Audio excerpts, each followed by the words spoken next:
This Choircast podcast is brought to you by The Collective. At The Collective, we believe that justice isn't optional, it's actually sacred. That's why we're building a growing library of progressive resources, connecting you with queer and Black-owned businesses, linking to books that challenge the status quo, and delivering content that empowers you to resist fascism with clarity and compassion. So join the movement. Support the mission. Visit The Collective, that's QUOLLECTIVE.com, The Collective, to learn more and get involved. This is Radical Love Live, an ongoing series of podcasts and special events where we explore faith outside the boxes. Hosted by Mark Dilcom and Kelly Wilson. Hey, Kelly. Hey, Mark. How are you? I am freaking awesome, as always.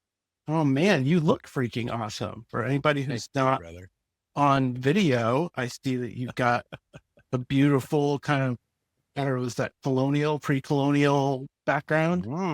Yeah, it's this house behind me could very well be one from the late 1700s, early 1800s. So I'm in Provincetown, or as some people like to say it when they get fancy, it's Provincetown, up here on the Cape, on the very tippy end, of what is truly Land's End of Cape Cod. So yeah, so we're up here. It's our annual ritual that we love doing, where we come up here for a holiday over Labor Day weekend, spend a few days. We see wonderful friends who come up at the same time as well. So it's, reconnecting with folks that we haven't seen, eating way too much good seafood, like Wellfleet oysters.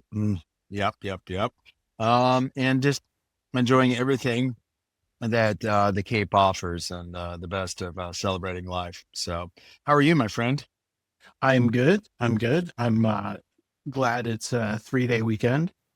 I will probably go out after we get to talking. I'll probably throw some chicken on the grill, and then we have a Sunday ritual where we've been going out to the frozen yogurt place, and all three of us sit down at a little table outside, and it's out by Teterboro by the airport, so you can watch the airplanes come in and out, and you're sitting there and you're eating frozen yogurt. I love doing that. Yeah, my kiddo taught me this great technique, by the way, of, how you go to those places like 16 handles or whatever, and you pour the yogurt and then you put the toppings on, is you put the toppings in first,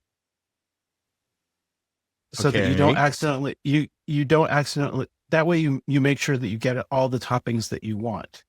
You don't accidentally fill it up too much with yogurt and not get enough toppings, or they're falling off. Oh my God, just put them down in the bottom, and then the frozen yogurt becomes kind of like a whipped cream, but you got all like your cookie dough and your M&Ms and stuff safe in the bottom of that cup. Brilliant.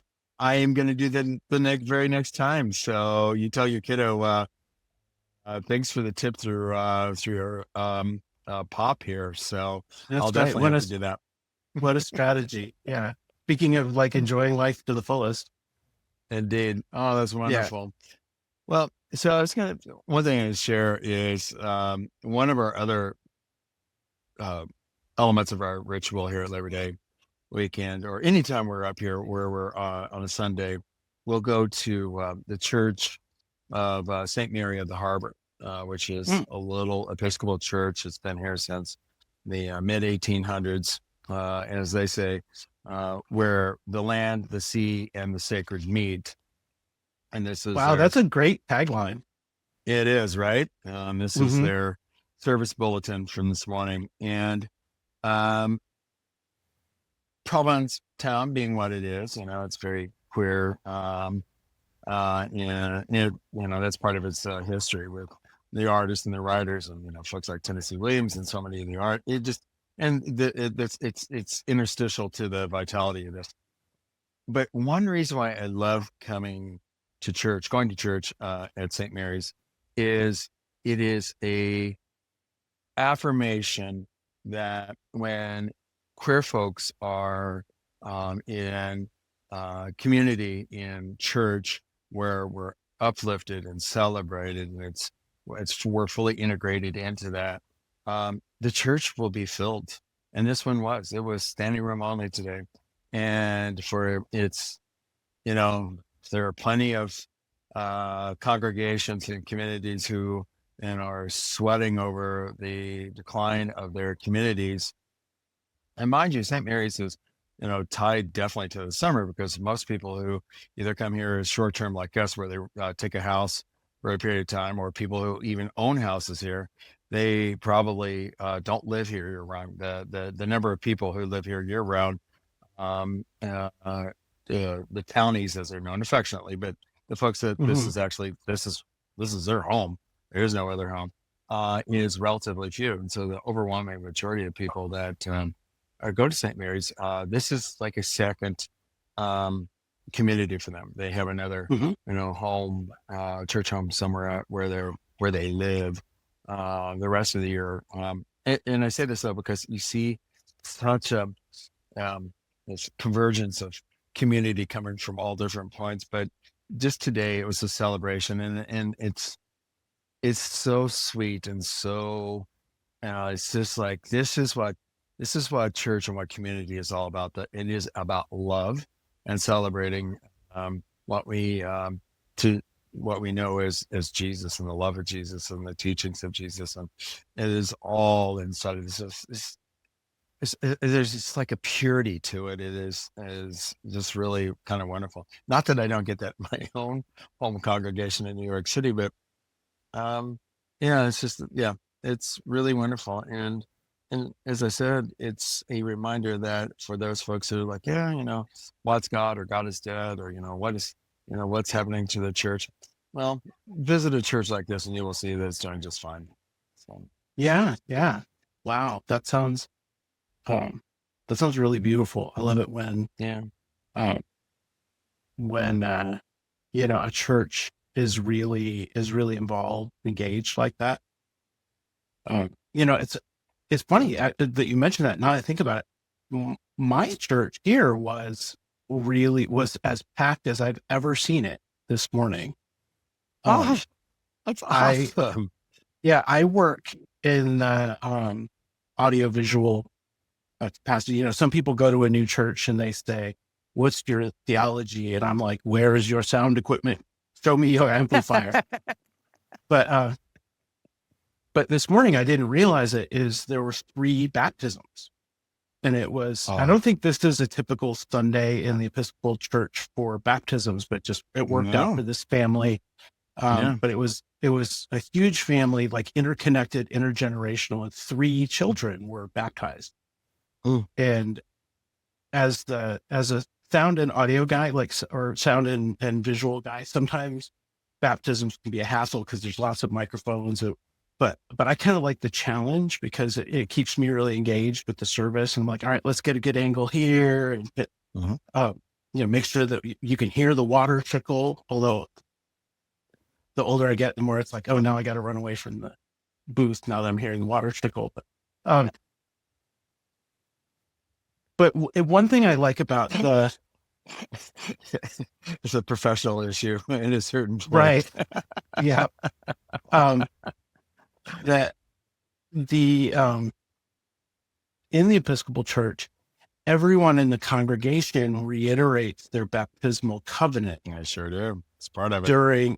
During baptism. So everybody's there like, we renounce Satan, which, I think that a lot of my family from, more fundamentalist background would be like, that's not what I expect I didn't even think that you Episcopals believe. But we're like renouncing Satan and engaging in the prayers, and it really does bring the community together. And everybody was fabulously dressed, and kids in their little white suits, and it was pretty. I'm so glad you shared that. So for our listeners, this episode is really Kelly and I riffing a bit on a few things like that, but and I hope you enjoy our journey on this episode. So, with that, maybe some listeners will think, "Gosh, that's so quaint and old-fashioned, and baptism, and really, again, any of the ritual aspects of a particular faith, whether it's Christian tradition specifically, like the Episcopal tradition that you and I, Kelly and I share, or it could be a Judaism, tradition with the bar mitzvah or bat mitzvah. There are a reason why traditions do continue, and baptisms being one part of that. And yes, you do renounce Satan and everything else, but there's a there's a there's a certain that commitment that goes into that, and is you are intentional to taking on your faith. Now, baptism, of course, can be with little kids that really would not understand that. So there's another process where they're brought into the church through confirmation. But I love adult baptisms in particular. And to your point, what you were saying, where we as a congregation are asked to follow along and renew our own baptismal creed as a reminder, like it's not one and done. You do this each time that you're a part of that particular ritual. Right. And it's interesting, like if you study Christian history, like really early on, baptism was like the thing. Like if you had not been baptized, forget saying a sinner's prayer or being confirmed or any of that. Yeah. Like you had to get dunked. We actually, we were just talking about this today because our child, we had them baptized when they were like 1.5. Sure.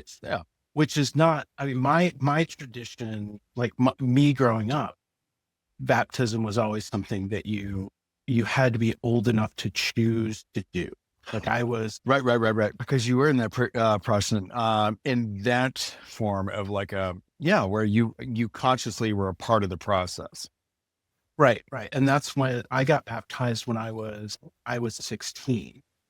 And wow, and that was, I didn't and know I that, actually, friend. Yeah, the great thing is I told you I come from a family of preachers. Is that it was in a church where my uncle was the pastor and my grandfather was still alive. He passed away like a couple of years after that. But my granddad did the baptism, and we're in one of those churches with like the hot tub behind the altar, and it was just like full on, like my granddad in a suit with his hand on my forehead, like down in the water. Right. And like when John the Baptist would do it, right? Like you're going to the River yourself Jordan, and not quite how we do it at the Episcopal Church. We get a sprinkle, a little cup of water. But that's what we were talking about today at lunch about about baptism. Whereas, like I see infant and child baptism as more of a commitment from the family and the community. Yes. There's a certain value system in which we're going to raise this child, but then there's still, there's still a choice to be made on behalf of the child. Absolutely. Yeah. And does that make a difference? I suppose it does. It's one of those things to contemplate, because I would agree with what you were saying for you as being 16 years old. There was a process, and there was a more than attention. It's like a due diligence. Like there are things that you did to get yourself to that. Now, granted, I suppose in the spirit of the moment, if you had an altar call and you were at the right place at the right moment, you could be baptized fairly quick, right? Maybe even in the moment, depending on the situation in your community. I'm asking as a question mark, would they allow something like that, or was it a true process before you actually were baptized by your grandfather? In the type of churches that I went to, baptism was probably the most ritualistic thing that we did, so that it required some planning. That it was like, this is the Sunday where we're doing baptisms and people getting baptized. Okay. I kind of like the idea of, churches that are a little bit more primitive. And I don't say primitive like in a evolutionary stance, but there are churches that call themselves like, we're the primitive Baptist church. We try to emulate the early church, where they're ready to baptize at any moment. Can you imagine like even being back, as John the Baptist, like he's preaching in a river. He's just absolutely. Yeah, he was a part of group, for lack of a better word, that's what they did, right? And water purification was integral to their spirit. Yeah, a lot of people think that he's one of the Essenes who Yes. wrote the Dead Sea Scrolls that were found at Qumran. Yes. And that's a fascinating story in itself. If people, this is the value of when we study important figures of early church, who these people were, especially John the Baptist. Like we know about how his life ended, but and they know that he baptized Jesus, but what they don't know is the full story. Like it wasn't all about Jesus. He was doing lots of baptisms, right? And Jesus happened part of it. And of course, there's the moment with the opening of the skies and everything else. Yes. But this is what he was called to do as a part of that group. And it was, what's the name of it again? The Essenes, Essenes, and they were they were an aesthetic group. So they didn't drink, they didn't pursue wealth. They said that he lived in the desert and ate locusts and honey. Which, did I tell you that I tried that recently? No. Because to enlighten me. the internet is fascinating, and the algorithms based on what you search for, that I got served up this company in Israel. There's a guy who raises locusts and then dries them, I guess, and then sells them as food. And some of them, they process them a little bit and make kind of like protein bars out of them. But some of them you can just get like in a jar and just like pull them out like Cheetos. Okay. Well, and he was giving away free samples, and I was like, oh, I've got to do this. These like, this is the biblical food of John the Baptist. Okay. And I think his audience is Christians who are fascinated with Israel. I don't think that it's like he's selling it as like the kosher market. But these things, they are dry and they are crunchy, and like think about like corn nuts or something like that. Oh yeah. Or like toasted black-eyed peas. There's a barbecue place in New York that used to have toasted black-eyed peas on the table, and that kind of dry, crunchy, but worse than that. I remember exactly. Yep. Mm-hmm. And the little bit of honey does help, but I got to think that John the Baptist might have had them when they were a little fresher. So there is a Mexican restaurant in New York City that used to do a taco with, I believe it was grasshoppers, right? And they don't do that anymore because there's an issue of where the grasshoppers come from, and that they may be tainted not only because of what they eat and complications, right? So they're not on their menu anyway. So I had those, and it was good. And you how you described your experience is how I would do that as well. It tasted like kind of like chewing on it like a corn nut. Not as dense, right, because of the nature of the ectoskeleton of the grasshopper itself, but there was certainly a distinctive flavor that came through. And these were roasted as well, and then it was served, they did street tacos with them, and it was good. I'm not sure I would second time. I was like, okay, all right, glad I did it, I guess. I'm not going to ask for that a second time. So, no, but I just because of the history and. And I think it's interesting that, John the Baptist sustained himself on locusts, whereas locusts were one of the plagues in the Hebrew Bible. So that, it was kind of death and destruction, and then became sustenance for this guy. But I think it was just a way of saying like John the Baptist was like the Chuck Norris of his day. He was just like, I don't need real food. I'm going to eat bugs and honey. I'm going to wear rough animal skins. I'm going to, straight edge. So Right. So, question for you. What's going around in your mind now? What are you kicking around? What's keeping you up? What are you thinking about when it comes to your faith and what's going on around in the world right now? one of the things, I don't know if you can see it on screen or if the other folks can see it on screen, is that my title down here, I've written strong-willed child. I did see that. So talk to us about that. Well, I was playing with it this week. That it was in the news. I read about the passing of James Dobson, who's the famous pastor who ran the organization called Focus on the Family and influenced a lot of people and a lot of politics. And my news feed was interesting because I saw a lot of people who had nothing good to say about him and talked about hurtful experiences. You could add me to trauma. Yep. Yeah. I mean, he was virulently anti-gay, anti-queer, anti-trans, anti anything that defied his version of the traditional family. Yeah. And then occasionally I would see a post that was like, "Oh, this guy influenced my life so much," and I wanted to, in a positive way.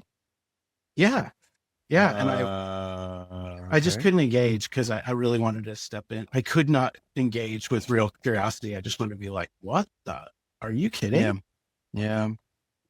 But one of his books was called The Strong-Willed Child, and it was about essentially breaking the spirit of your child.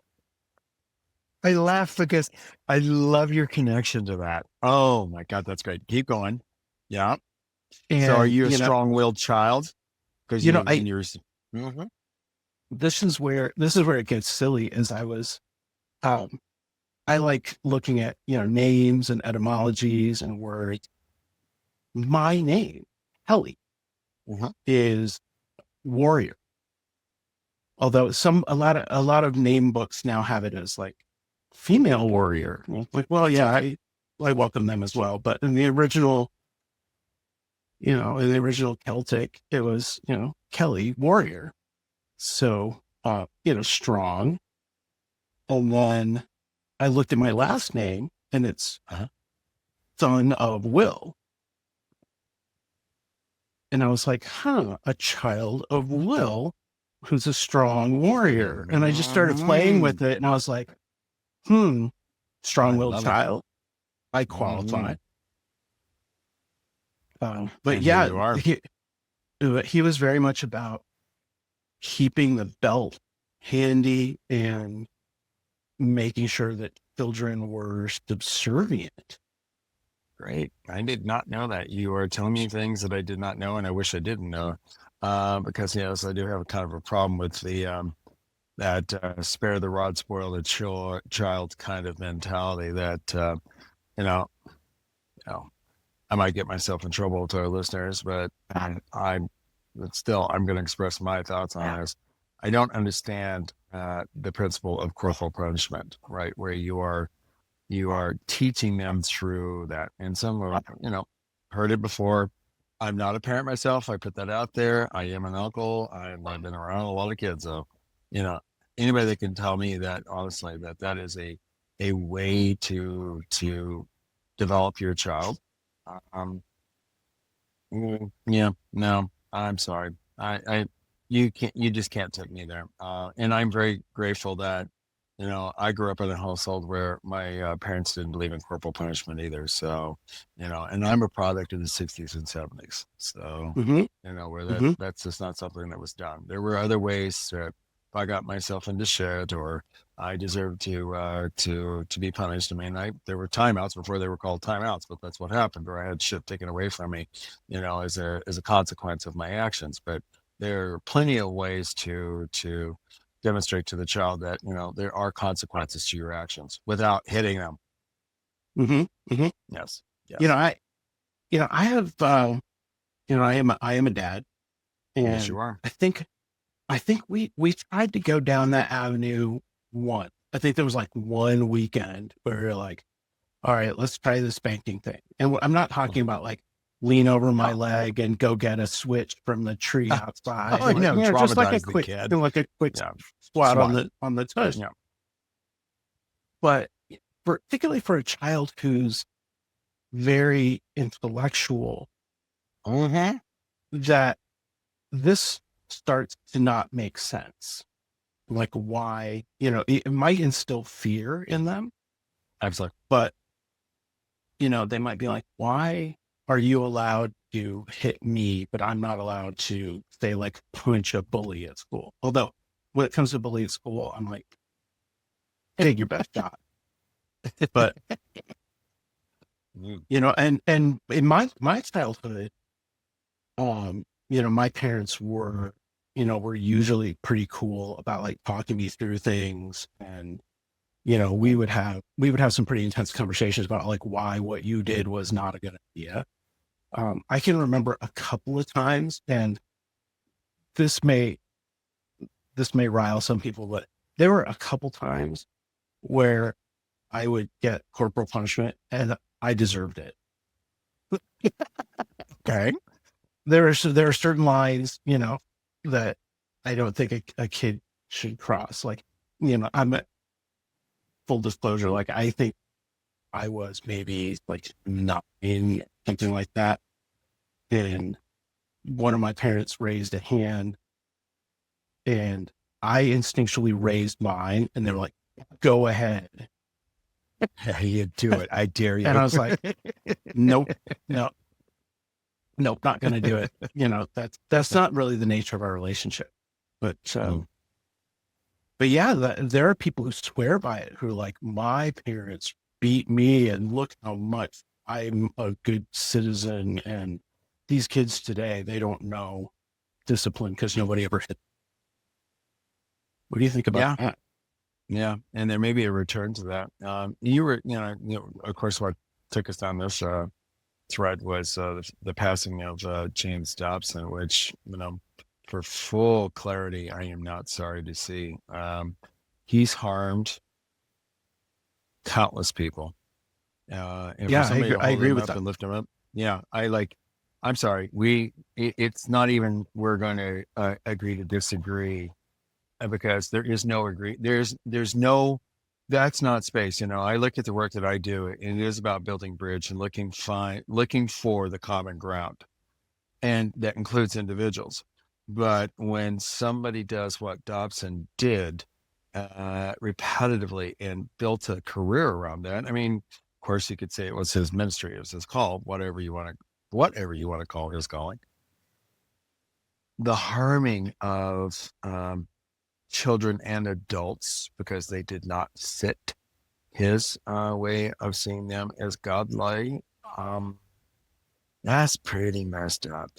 I don't have the space to forgive, and I'm okay with that, right? I'm not going to pray for your soul. And I'm sure people are like, well, wait a minute, we're supposed to do that.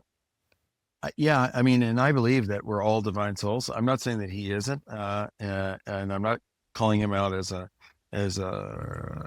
manifestation of evil or Satan or anything else like that. I don't believe it that aspect, but I also don't feel that I'm compelled to pray for the well-being of his soul in that sense. What I can pray for, though, that somewhere in his time, he will realize the amount of damage that was done.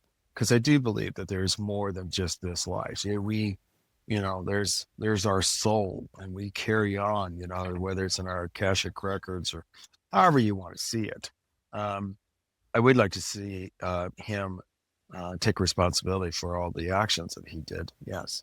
I'll pray for that. Yeah.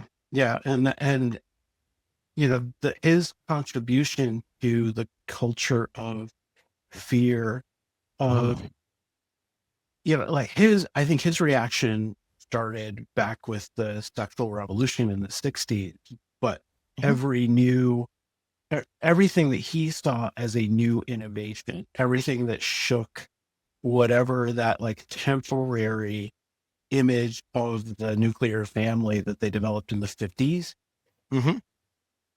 that hadn't existed before that and didn't exist after that. But everybody seems to think like, oh, that's the good old days. That's we were great. I know, right? But anything, Which is completely warped in that that's a warped reality. It's not what it was never what we want to make it out to be. And even if it was, we cannot regress in time. It's impossible. But yeah, anyway. Yes, continue. when it's never, it's not even biblical. That's the thing. It's is not even that biblical. It's not, show me some marriages in the Bible that looked like that. Right.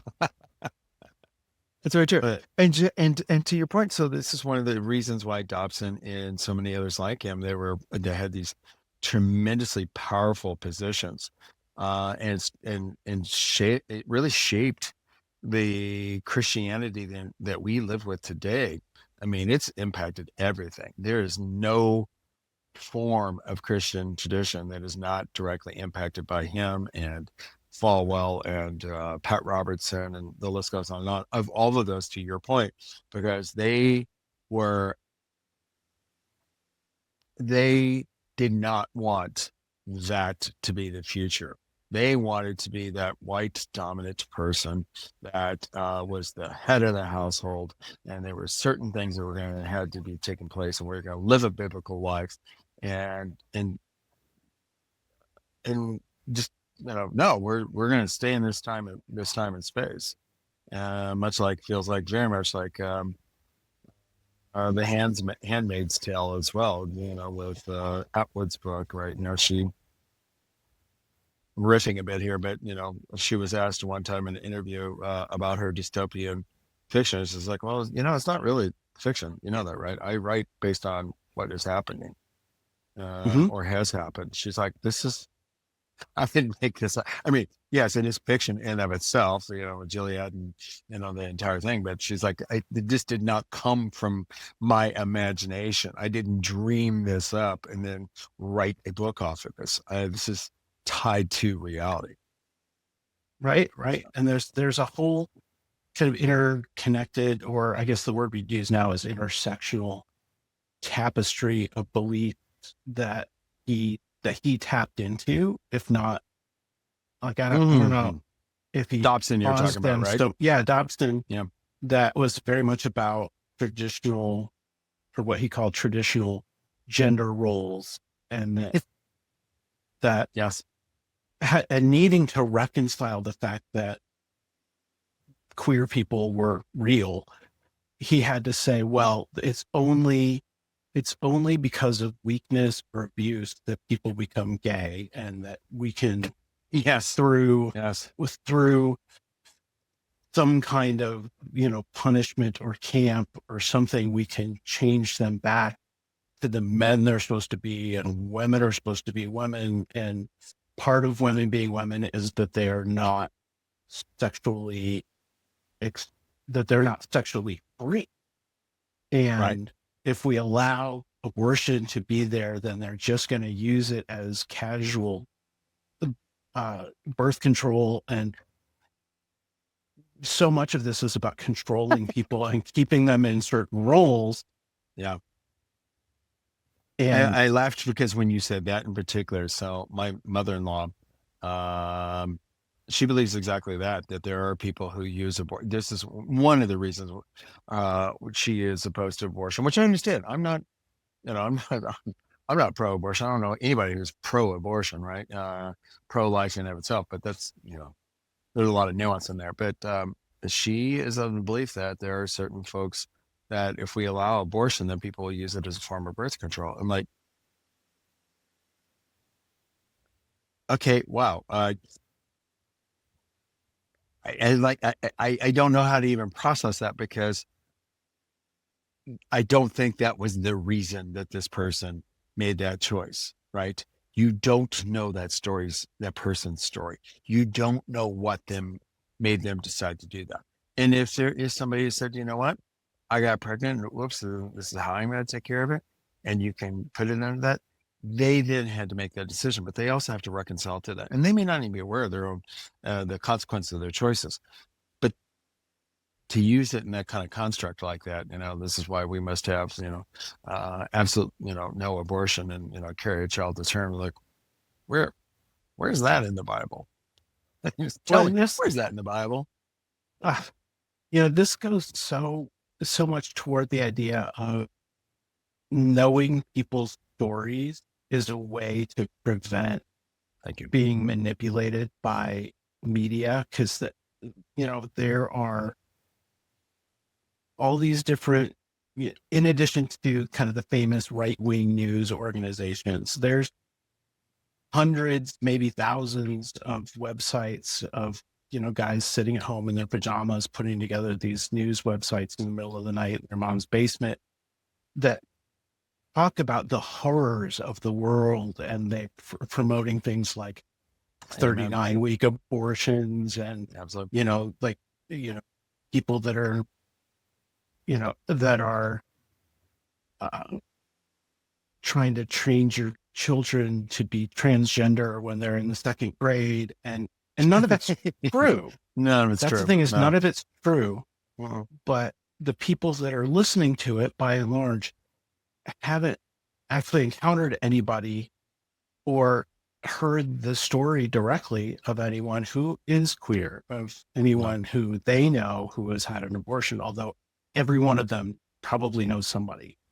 Absolutely. But, having... And if they heard their story and why they did that, maybe they might think just a little bit differently. Yeah. Absolutely. Absolutely. But to your point, but Dobson didn't care about that. There was a use of manipulation on power and to carry that voice, and we see the impact from that. We've had Amber Contorno on as well. She is the daughter of one of the key executives of Focus on the Family. Was a right hand, and I believe her father still is a part associated with that. I can't remember if he still is, but I remember he worked on Adventures in Odyssey, I think, which is the children's program, which I remember listening to as a kid. Right. That was part of Focus on the Family, and her book, it was just called Out of Focus, looks like it's flying up shelves right now. As it should. Follow her online, and yeah. Well, her story is so fucking. Yeah, so it is powerful. I was going to say fucking powerful, but it is. I'll say the F-bomb. But you did actually say it. Yes, that's fine. I did, didn't it? It happened so easily for me. I love my word. What can I say? What's your damn language? Yes, I know. What's my damn language? But Amber, in telling her story in Out of Focus, is a prime example of it. She had to leave that family and the toxicity of that. And make that choice where there was no bridge to be built between her family and that because of what their connections to Focus on the Family, Dobson, and all of that. And you think, this is not a rhetorical question. Mm-hmm. I cannot fathom how a parent says to their child that because you are queer, in this case, as Amber is, I am going to, this is unacceptable, and we cannot make this relationship work. And that just, it boggles the mind. And it happens. Amber's is not a unique story. This is actually it's an all too common story, and it doesn't have to happen in high profile, but this happens in a lot of families that believe in a kind of a fundamental literal interpretation of scripture, and they're very closely tied to listening to their church elders and who dictate lay down, this is how we're to interpret scripture and live godly or not. And for their queer child, they're just I'm sorry, I can't reconcile to that. I can't find the love. I like that. Just blows my fucking mind. I don't know how that works. You created this life, and yet you are just like, it baffles me, in that from what I've read about Dobson and that community, and other stories that I've heard from that world, is that they must believe that it's love requires them not to support their child in this way. Kind of like having an intervention for an addict and saying, you got to go hit rock bottom. And then, Okay. but I also, I think have if to we put in that believe, context as somebody who's in recovery, like, okay, I get it that somebody might say, you know what, you got to hit rock bottom before you can get well. that's right. You're addicted to love. Yes, you're addicted to whatever. And like, Ah, I but I also, suppose, oh my God. but I have to believe that that parents who actually do this are in a community where they can't be seen as supporting this. Like, I gotta believe that there's a cult. They'll lose their There's a own community. cult like Yeah. there's got to be some kind of like cultish element to it where there's so much pressure around them that they can't be seen bringing their queer kid into church. Otherwise, I can't imagine. And even then, like, fuck them. But Exactly. Because like, you are still willing to throw your kid overboard to keep your community. And of course, you get into all this crazy fear. We've talked about this before, where people get wrapped up into it. And I'm gonna go back to what I was saying about why being at St. Mary's, or whether I'm in my home community in New York City, wherever. Like, there is no fear. We don't operate our faith through fear. There is none of that, right? And so there's no cajoling or like dictating that you must do this or that, right? You know, I can only speak from my own experiences in the Episcopal Church, but you know, this typically will happen in a community where, you know, we're welcome to Eucharist, whether or not you've been baptized. That's between you and God. You know, it's not up to that priest who's presiding over the Eucharist whether they are dictating whether you're going to participate in taking of the sacrament. That's between you and the divine. You know, if you feel compelled to do that, then walk right on up. Well, this is something that gets me, and you know, and I've been kind of beating this drum a lot in the last couple of episodes, but this idea of the need to enforce Christian beliefs is, I don't see that in the gospel. I don't see anywhere where Jesus says, now there's this morality that you need to go around and enforce and police everybody. And in fact, the people who did that were the people that he was the meanest. He was like, stop. You don't know what the love of God is.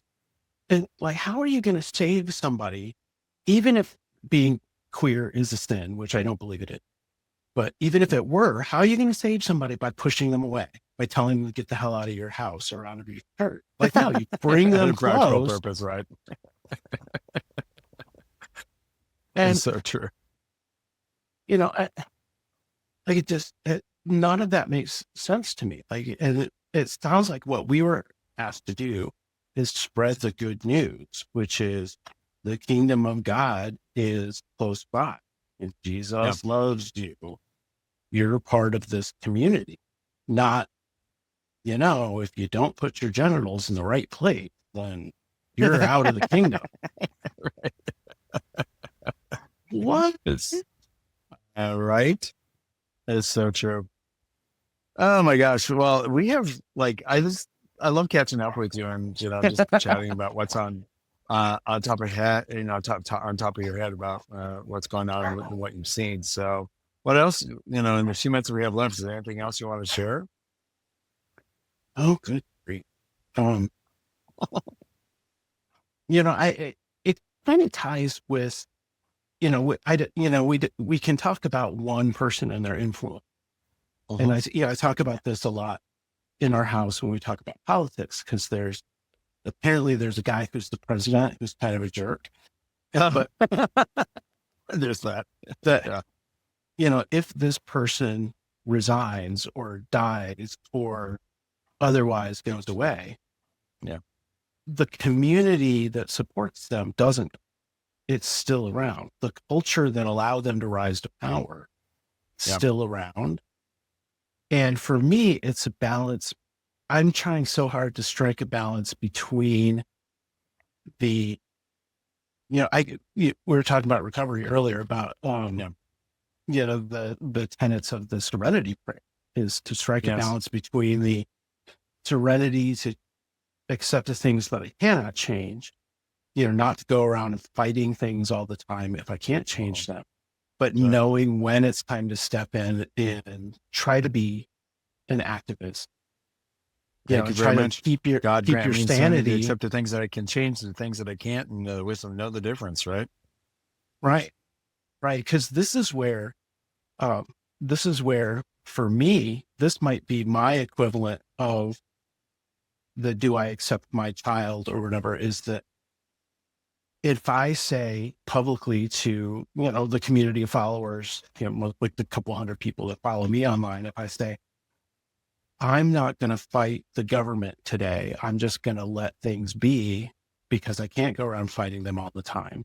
There might be some indignant people be like, how could you possibly do that? Like, you're not, if you're not fighting them constantly, then you are by your neglect allowing, fascists to take over the government. And I'm like, yeah, I guess you're right. I guess I do need to be more on the ball, but I just can't live in activist mode all the time. Like, there's a point where I have to care about my family. I have to do my job. I have to care for myself so that there's enough of me to go around. Yeah, well said. Think about that balance. Well, so in the few minutes we have left, I'll share something that's, I think I probably expressed it a little bit in our last episode, but this summer, it turned out to be a summer of me committing myself to my mom and getting her from Missouri to her new home in Jersey so she could be close to us. Mm-hmm. This is the first time I've done anything at this level, all based on love and not for myself. I mean, there are distinct advantages to me as being her only son, her only child, and being her primary caretaker as she ages. And she's in good health and everything else, but it was the right thing to do. But I had no idea that it was going to take as much to do this as I thought. And when it came, it happened, right? It was the circumstance of, finding the right place for her at the right price and opportunities. But, a beloved friend of mine who you know as well, Justin, we were talking recently, and he reminded me that he got this from a mentor of his, that we operate really at 4 levels. There's the physical level, there's the soul level, there's the emotional level, and then there's the thought level. And I knew the moment that I went into this, it was going to be a lot, but I didn't realize that this was going to be basically 100% of my doing for like 3 months was just to work on this, because there was closing down her house and cleaning out her house and sending stuff off to auction and garage sales and the physical move itself and all of that, right?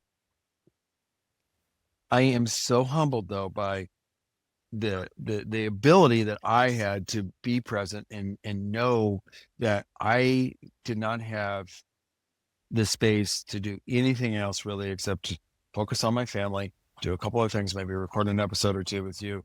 And otherwise it was about getting this to get done. And the reason why I share this is because it taught me the power of love when executed in a way like this, where it's so actionable, and living, like, there were so many things going on at all levels with me personally. And there was a couple of times I was absolutely, totally overwhelmed. And there was one Friday morning I will not forget, where I am like demanding God. And I don't usually use the word God, but like in that kind of like personified fashion of like this omnipotent person, entity, being thing, like I said, God. But I was like, you better not ditch me right now, because I need you right now, and this is not up for negotiation. So I say this all the same, though, that it was a brilliant opportunity for me to really reflect both on my faith and how I operated within love, but then also how once this was finished up, then I would pick up my other works. And I'm so grateful for all of that. So, yeah, it's, yeah, I've learned a lot over this summer about myself and my capabilities, actually. Oh, great. Well, and I hope that I like to think that the work that we do and the work that I see you do is doing our little bit to help move the Ouija board to yes, Just a little bit. Yeah. Because there's only so much one person can do from yeah, I mean, we go to protest, yeah, we talk online with people who You need to start. Okay. Yeah. Sorry. Maybe we need to get that part out. I had a dog that was absolutely going crazy. So did you know there's a whole chapter I think in The Strong-Willed Child about James Dobson's relationship with his dog. She was barking insistently, but also she there was somebody who was coming in out of the door. I was like, okay, I have to grab a little Miss Sparky, and my battery died on my laptop at the same time. So yeah, we might have actually hit an end point, and I'll go back and listen. oh, okay. But look at what a nurturing dog parent you are. That's as you wandered off, I was saying I've read this article in New York Magazine, somebody who grew up in James Dobson culture, who wrote, and apparently in Strong-Willed Child, James Dobson wrote about how he disciplined his dog. And it was just And about how did he discipline his dog? it was as cruel as you might think it would be. Oh God, well, I'm not sure I Let's want to see. hear this. Yeah, you might not. But the person was talking about it in terms of this aesthetic was then also used for children to make them Oh, good. Yeah, docile. let's let's punish our child like we punish a dog, which you shouldn't punish your dog either. So, I know, but he talks about chasing this dog around the house, but it was a doctor. Like what a this guy's such a manly man. Like go get yourself a Mastiff or a Doberman or something, and then tell me how effective your discipline was. right. Yeah. Anyway, I don't want to. So did we hit a good place to end? I think so, because you were saying how much you learned this summer, and that's probably a good place where we could say. Well, we didn't have a closing though, so I mean, we can record a closing now, but I think that was like content wise, we kind of got that was there. good. Oh, Okay, fine. All right, let's do it. All right. So, well, this has been a really great sort of end of summer episode just to recap what we've been thinking about. Unless, I mean, you got anything else you want to bring in, or maybe we'll just save that for next week. I think we saved that for next week, my beloved friend, and I'm so grateful to spend Labor Day weekend chatting with you. And yes, it is the end of summer, isn't it? Kids are back to school, everything, and then some. We go back into this new cycle, but I look forward to us getting together. Our next episode that we'll be recording coming up in 2 weeks, so that will be dropping a week from today, and I'm excited about seeing you on the next recording. Likewise, and I am glad, based on all this conversation, that God is such a nurturing parent for us, even though human parents aren't always so great at that. Yes. And I'm glad for your friendship, and glad you took time out of your vacation to talk with me. I really appreciate it. I'm happy to do so, my beloved friend. We've been doing this all these years, and it's always a joy. So. Likewise. We'll see you soon. And thanks to all our listeners. I hope you enjoyed this episode.